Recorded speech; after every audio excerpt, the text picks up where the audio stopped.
would love to know. First question is, how did you discover your passion for cooking and you got to this level of MasterChef? That's just amazing. Firstly, Sat Sri Akal, Sarianu. Thank you so much for inviting me to the show, which is doing a great job, I think, connecting people of different communities and, talking about well-being, etc. And I'm really, really honored to be, on this platform to talk about my journey. And that completely gives you a different flavor. And cooking in earthen pots, it's not the same, but you still cook, similar kind of dal here as well, using pressure cookers and like mashers and things like that. But we still have the same dal. So the show is all about like British cooking, and now there's a lot more variety to it. But whenever I saw it, there was a lot of meat, and I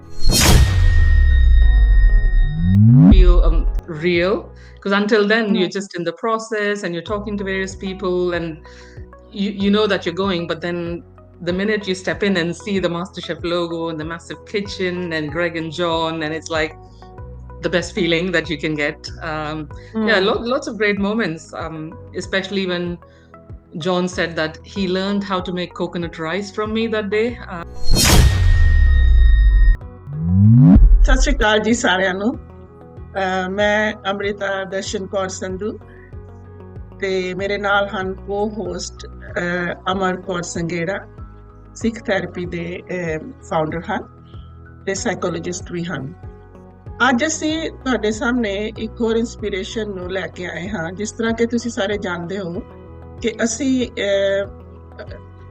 ਕੋਸ਼ਿਸ਼ ਕਰ ਰਹੇ ਹਾਂ ਕਿ ਤੁਹਾਡੇ ਸਾਹਮਣੇ ਉਹਨਾਂ inspiration ਨੂੰ ਲੈ ਕੇ ਆਈਏ ਜਿਨ੍ਹਾਂ ਤੋਂ ਸਾਨੂੰ ਕੁਝ ਸਿੱਖਣ ਨੂੰ ਮਿਲਦਾ ਹੈ ਤੇ ਕੁਝ ਸੇਧ ਮਿਲਦੀ ਹੈ।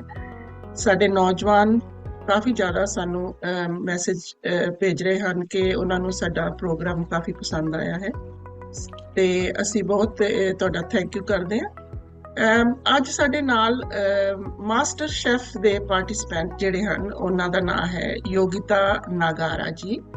ਇਹ ਮਾਸਟਰ ਸ਼ੈਫ ਯੂਕੇ ਦੇ ਵਿੱਚ ਇਹਨਾਂ ਨੇ ਹਿੱਸਾ ਲਿਆ ਸੀ। ਬਹੁਤ ਹੀ ਪਿਆਰੀ ਸ਼ਖਸੀਅਤ ਹਨ, ਬਹੁਤ ਹੰਬਲ, ਬਹੁਤ ਨਾਈਸ, ਬਹੁਤ ਕਾਮ ਪਰਸਨੈਲਿਟੀ।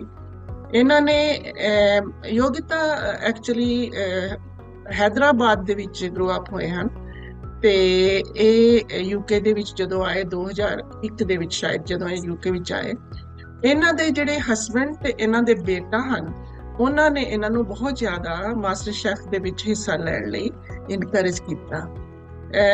ਯੋਗਿਤਾ ਆਪਣੇ ਮਦਰ ਨੂੰ ਆਪਣੀ ਇੰਸਪੀਰੇਸ਼ਨ ਮੰਨਦੇ ਹਨ ਤੇ ਟੀਚਰ ਵੀ ਮੰਨਦੇ ਹਨ।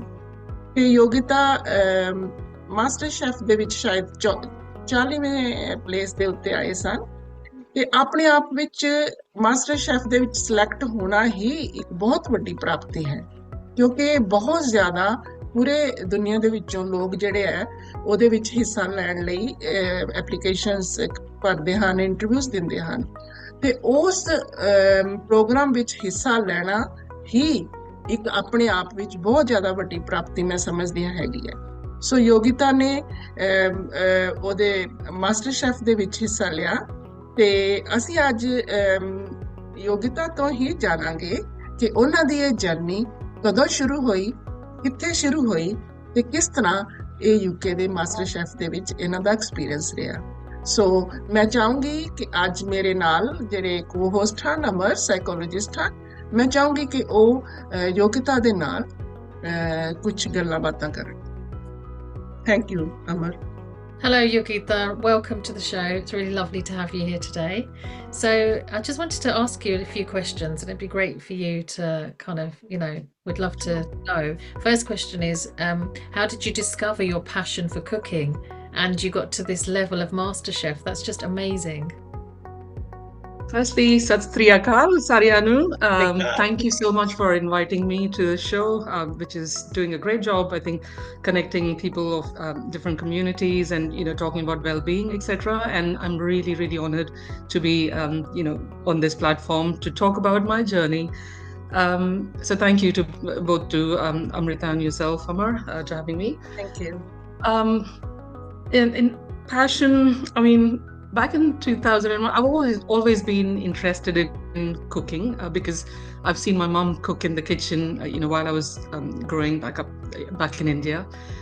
And then I never got an opportunity to cook myself while I was there because there was such tasty food cooked by my mom and the relatives and family, etc. So didn't get a chance to actually learn cooking. But then I got married and moved to UK in 2001.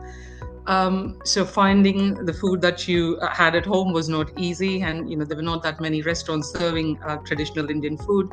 So I kind of used to have phone conversations with my mom, trying to get the recipes from her. And I started cooking slowly, one dish at a time. And my husband really loved what I made, so that kind of inspired me to make a bit more, and that's how it started, the passion for cooking. And then my son came along after 3 years of marriage, and he started loving my food and encouraged me to do more, not just like the family but also friends around us. Always appreciated, and everybody connected to me through the food that I made and still remember me for a certain dish that I would make or something like that. So yeah, that's how it all started, and I still continue to pursue my passion. Oh, that's amazing. That does sound really, really good. So how do you actually balance the traditional, British dishes along with the Western dishes, and you do it with such modern techniques? So how do you do that? Like, you've got all this inspiration from your mother as well, and the Western Yeah. world.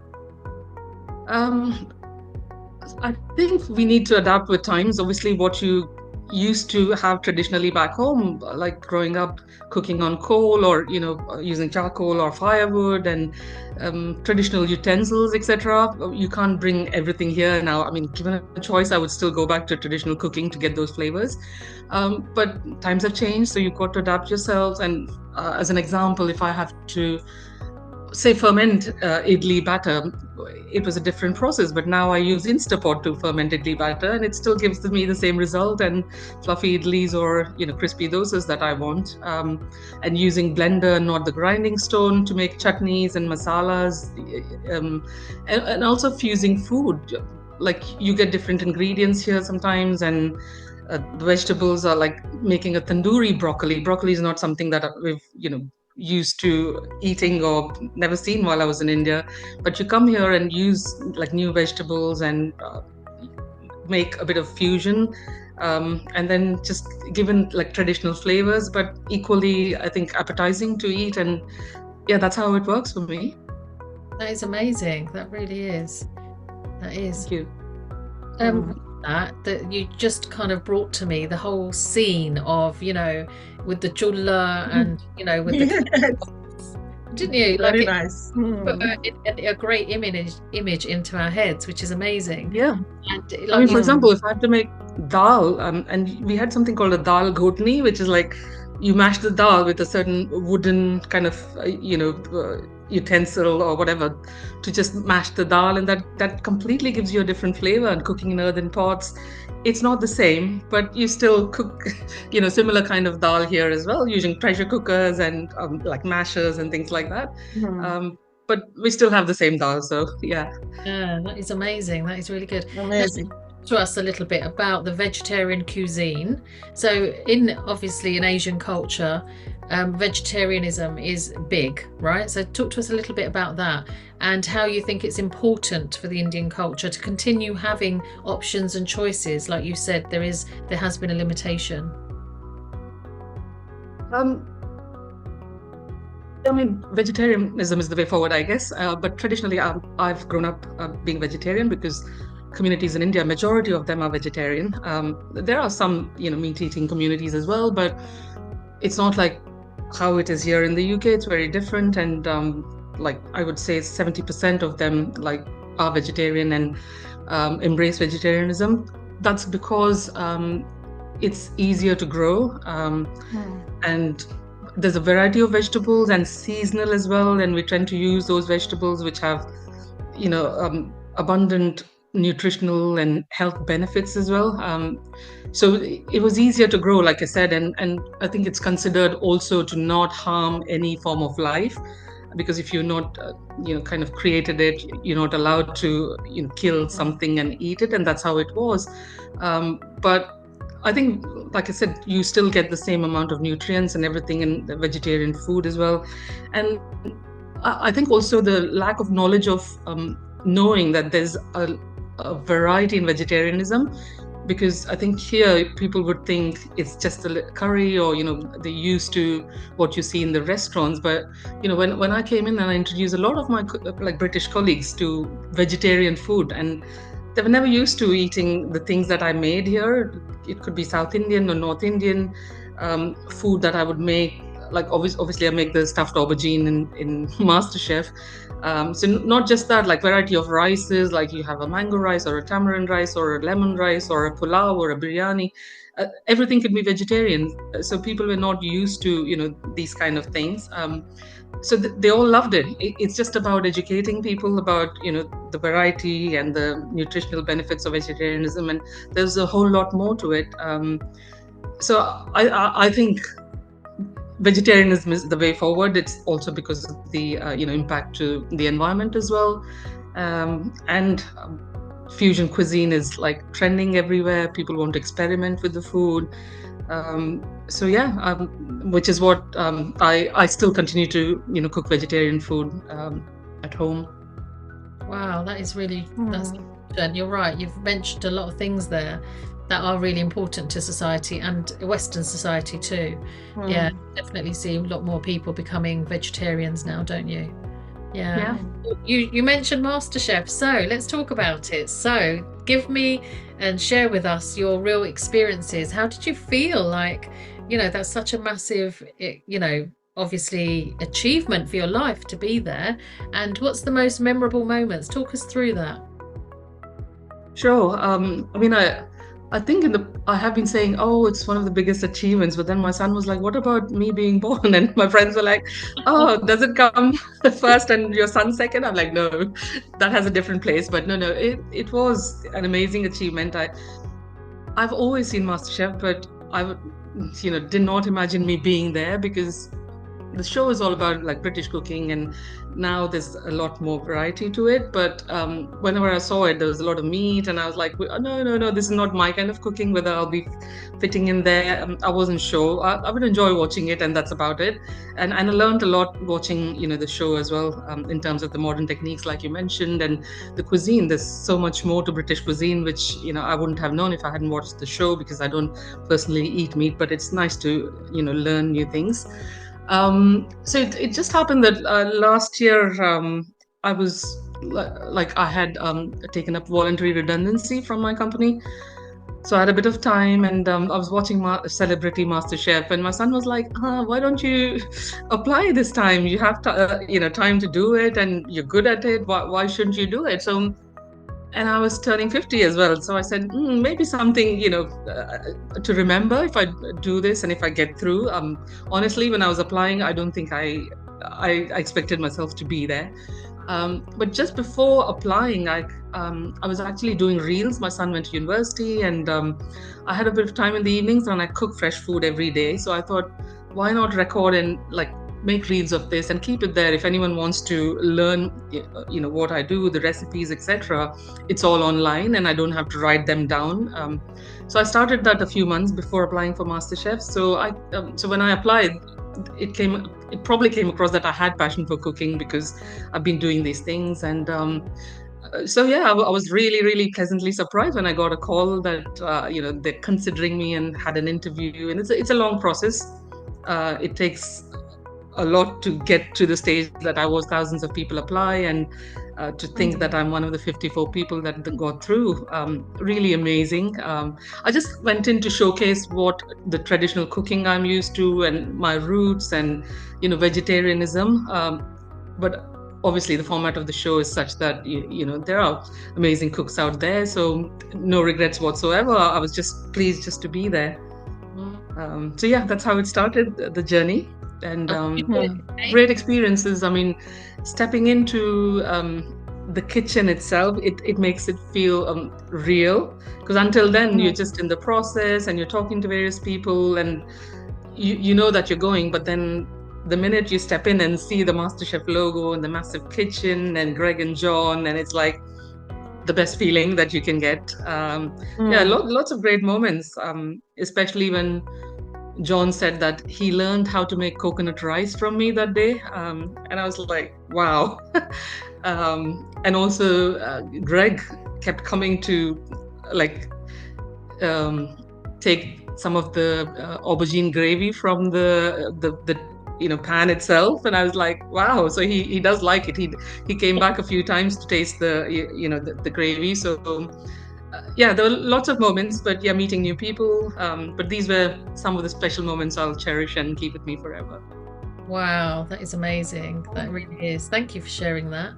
That is, it is a big achievement. Maybe not as, big as giving birth to your beautiful son, I'm sure, but it's a big achievement for life that you have experienced as well and shared so much with celebrities, which is quite a big thing.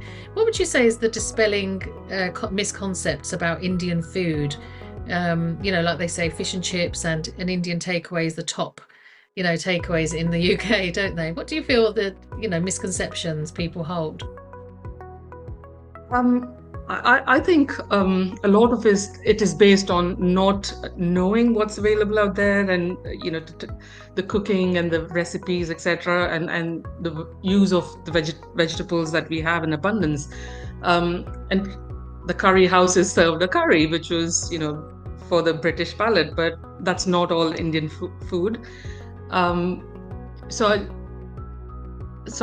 think the misconception is, I think it stems from the fact that there wasn't much available in the restaurants, of people to know that there's a variety of cuisine, apart from just the tarka dal or the buna or the chicken tikka or anything that's available widely in British restaurants.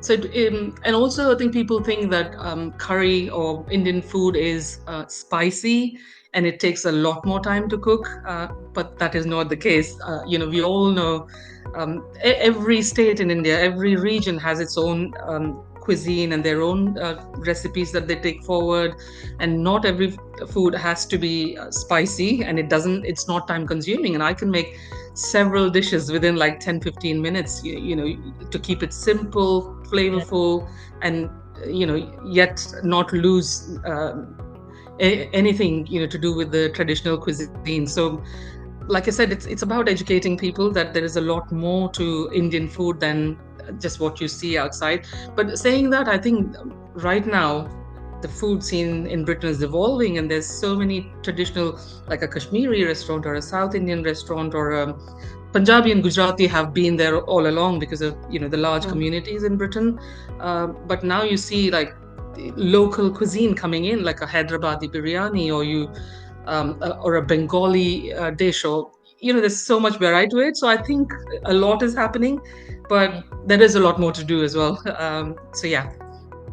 Yeah, that's good. So following on from that, what would you say? What advice would you give to lots of the other people right here, right now, today, young people, young mothers like yourself, children who have fled the nest and now their mothers are at home, putting these videos up on their shoots and stuff, so what would you say? What information would you like to share with them about yourself, and how would you inspire somebody who wants to explore a passion in catering, cooking, vegetarian dishes? What would you say? I mean, I would just tell everybody to follow their passion. As cliche as it sounds, I love making food, and I will continue to make food, and that's kind of my well-being as well. It's not I make food, people enjoy it, and they give such amazing comments, and it's nice to get that feeling back. And when you're making food, you put in your everything into it. When you think of cooking, it's about making sure that other people enjoy it as well. So if you have that and you're putting your soul into cooking, that comes across in the taste and people enjoy it. So I think that encourages you. And like I said, I kind of go into my kitchen. It's my zone, my space, to create new things or just cook something that I like, and also feel good about it. It's like I said, it's a well-being space for me, my kitchen. It's a go-to place if I just want to if there's nothing to do, I love cooking. That's how it is. And that came across, I hope, in my reels that I made on Instagram, and hence MasterChef, had me on their show. And I'm sure there's a lot more if I want to explore. Right now I'm in a full-time job, so I'm not able to focus as much, but I'm still continuing to do my reels on Instagram, and I hope to do something bigger than what it is, maybe a supper club or maybe master classes at some point. So it's kind of given me an opportunity to explore more and be myself and not be afraid of anything. If I was shy and just kept myself, I would have just been in the kitchen. But then I had the opportunity because I just wanted to go out and show people, what is in vegetarian cooking and traditional cooking. So just go for it. If you think you have something that you want to do it, just go for it and enjoy doing it. You don't have to run after something. If you have passion, it just comes across, which is what I thought in my case has happened going on MasterChef. So keep it simple, keep it real, and go out there and achieve what you want to do. Yeah, that's beautiful. And what would you say, who has been the biggest inspiration in your life for cooking? My mother, to start with, because I've grown up seeing how those days she didn't have any recipes to follow, no internet, or it's just word of mouth and remembering things and no measures, just throw things in based on your instinct and make that amazing food. So she was definitely an inspiration. That's how I've learned cooking. And then I would say my son and husband as well, because if they wouldn't have encouraged me to cook more or enjoy the food that I made, I wouldn't have had the courage or inclination to cook more and experiment more. So yeah, these are the three people I definitely give credit to, apart from obviously friends, everybody else. But these are the three people that have been there with me all along, and my son and husband have been the guinea pigs, if you call it, but in a good way. So yeah, those are the three people. That's amazing. So what would you say, what is next for you now, Yogita? So you're a very, very busy person, I know. So what's next? What's life after MasterChef look like? So I've now kind of got the hygiene rating sorted. I've got the food certification. So I'm ready to cater or run supper clubs or just, like I said, do master classes. So I haven't, I'm putting in some thought into it. I'm working on it. It's not done yet, but I use Instagram a lot, and on social media, I will be posting what I'm up to next. I'm open to, going and demonstrating what I cook and any other shows that come my way as well. So yeah, there's a lot if I want to do. As I said, I have a full-time job, so I need to balance things, at home, office, outside. So watch this space is all I can say for now. Yeah. Well, thank you so much, Yogita. It's been really good. You've kind of taken us to, you've brought us here, you've taken us to MasterChef. It's been quite a good, exciting journey. So thank you very, very much for your time today. Absolute pleasure. And thank you for having me as well. So that we all our audience members can follow you and really see what you're doing. And hopefully I'll be coming to one of your master classes soon. So I can't wait. Please, yeah, definitely be in touch with you. And my Instagram handle is Yogsy_tales, which is YOGSY_TALES, if you want to follow me there. Yes, definitely. Thank you so much. Really enjoyed that. Take care. No worries. It was a pleasure. Thank you. Thank you.